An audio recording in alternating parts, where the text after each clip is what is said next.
আসসালামু আলাইকুম সবাইকে। সকাল সন্ধ্যা রান্না করে আপনাদের সবাইকে স্বাগত। কেমন আছেন আপনারা? আশা করি সবাই খুব ভালো আছেন। আমি আল্লাহর রহমতে খুব ভালো আছি। তো আজ আমি রান্না করব পাঙ্গাস মাছ ভাজি আর পাঙ্গাস মাছের পেটি দিয়ে কলার থুর ভাজি। আপনাদের সাথে কথা বলতে বলতে আমি মাছগুলো কড়াইতে দিয়ে দিছি। এবার মাছগুলো আমি সুন্দর করে ভালোভাবে একটা মাছ আমি সুন্দর করে উল্টিয়ে দেব। উল্টিয়ে আরও সুন্দর করে আরেক পিঠ ভাজার জন্য রেখে দিব, সুন্দরভাবে জানি ভাজাটা হয়ে যায়। এই তো দেখেন আমার ভাজা শেষ হয়ে গেছে। এবার আমি মাছগুলো সব সুন্দরভাবে উঠিয়ে নেব, ভালোভাবে তেল জড়িয়ে উঠিয়ে নিব। সবগুলো মাছ একটা করে উঠিয়ে নিব। উঠিয়ে নেওয়া হয়ে গেলে কিছু জিরা বাগার তেল দেওয়ার পরে আমি কিছু জিরা বাগার দিয়ে দিব। বাগারের জিরাটা দিলে আসলে সুন্দর একটা ঘ্রাণ আসে, তার জন্য।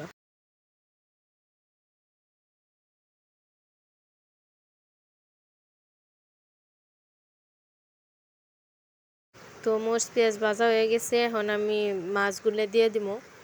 মাছগুলো দিয়ে সুন্দরভাবে উল্টিয়ে পাল্টিয়ে মাছের সাথে মরিচ পেঁয়াজ ভাজাগুলো মিশিয়ে নিব। এখন আমি কলার থুরটা ভাজার জন্য আবার কড়াইয়ের মধ্যে তেল দিয়ে দিতেছি। তেল দিয়ে কিছু জিরে ফোড়ন দিয়ে দিব, তারপর আবার মরিচ পেঁয়াজ দিয়ে দিছি ভাজার জন্য। মরিচ পেঁয়াজটা ভালোভাবে ভেজে তারপর আমি পানি দিয়ে দিব, যাতে মরিচ পেঁয়াজটা পুড়ে না যায়। এরপর আমি একটু মরিচের ফাঁকি, লবণ, হলুদের ফাঁকি, তারপর ধনিয়ার ফাঁকি দিয়ে দিব। ভালোভাবে কষিয়ে নিব। ভালোভাবে কষানো হয়ে গেছে, প্রায় কষানো হয়ে গেছে। এবার আমি যে সিদ্ধ করে রেখেছিলাম কলার থুরগুলো, সেইগুলো আমি দিয়ে দিব। দিয়ে ভালোভাবে মিশিয়ে নেব মশলার সাথে। সুন্দর করে মিশিয়ে নিয়ে আস্তে আস্তে ভাজতে থাকবো। ভাজা আমার শেষের দিকে, সুন্দরভাবে ভেজে আমি ভালোভাবে ভেজে নেব। সুন্দর একটু কড়া করে ভেজে এবার আমি মাছগুলো দিয়ে তো দেখেন আমার কলার থুর ভাজি আর মাছ ভাজির ফাইনাল লুক। তো সবাই ভালো থাকবেন, সুস্থ থাকবেন। আল্লাহ হাফেজ। আমার চ্যানেলটা সবাই সাবস্ক্রাইব করে দিবেন।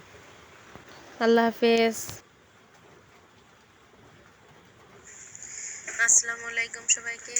সকাল সন্ধ্যা রান্না করে আপনাদের সবাইকে স্বাগত। কেমন আছেন আপনারা? আশা করি সবাই খুব ভালো আছেন। আমি আল্লাহর রহমতে খুব ভালো আছি। তো আজ আমি রান্না করব পাঙ্গাস মাছ ভাজি আর পাঙ্গাস মাছের পেটি দিয়ে কলার থুর ভাজি।